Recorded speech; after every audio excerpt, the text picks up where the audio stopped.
I'm assuming the better efficiency in targeting for advertisers means more repeat advertisers on your platform. Yeah, that's exactly right, Caroline. We just had Pinterest Presents yesterday, which is our annual marketing event for advertisers, and we saw a record turnout for that. And really at the core of that is that over the last 2 years, we have transformed Pinterest from a place that was just digital window shopping to a place where people are actually clicking and buying and shopping directly with retailers.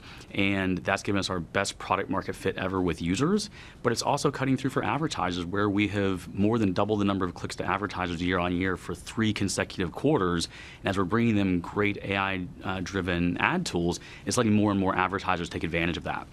You're brought on because your expertise in commerce and payments and a whole wealth at Google. I'm interested, Bill, as to where the clicks are being made, which products, which demographic you serve. Well, so that's a great question, Caroline, because we have really become the place that Gen Z goes to shop. So we have more than 40% of our users are Gen Z, and it's our largest, fastest growing demographic.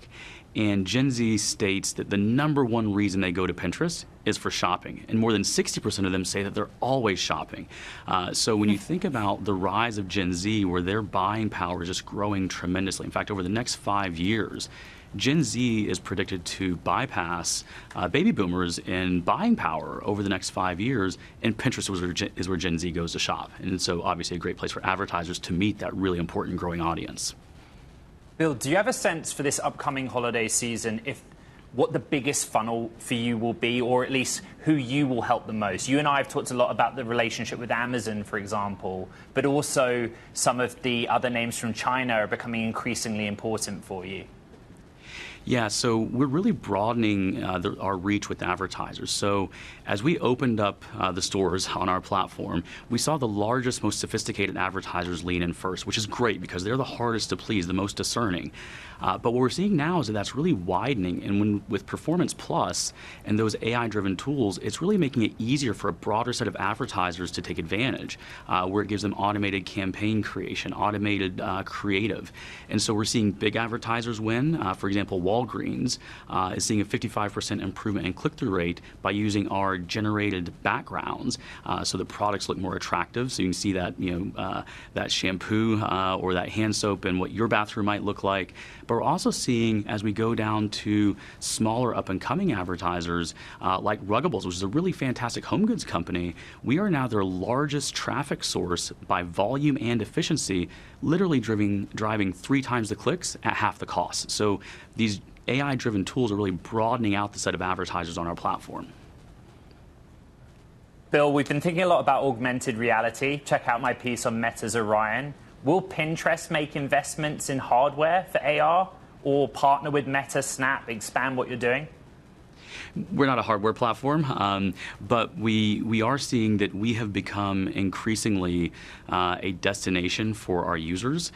More than 80% of our usage is people coming to our mobile app directly. And that usage increasingly is, more than half our users are here to shop. That's even more so with Gen Z. So I think as you look at these visual exploration journeys, this is really where Pinterest is winning, that on visual exploration, visual search, shopping is inherently a visual journey. So these kinds of things are really where Pinterest stands out, and we see users coming to us directly for that increasingly. Are you LLM agnostic? What's the underlying technology driving these innovations? Yeah, great question. So, AI has become a core competency for us. I've talked about previously how when we moved to GPU serving and in large models, you have models 100 times larger than what they were 2 years ago, that gave us a 10 percentage point lift in relevancy of our recommendations. But the AI is only as good as the signal upon which it's acting. And what we have is really unique signal where, unlike other platforms, users come to Pinterest and curate their taste. How's that handbag going to look with that dress, with this pair of shoes? And hundreds of millions of users do that every day.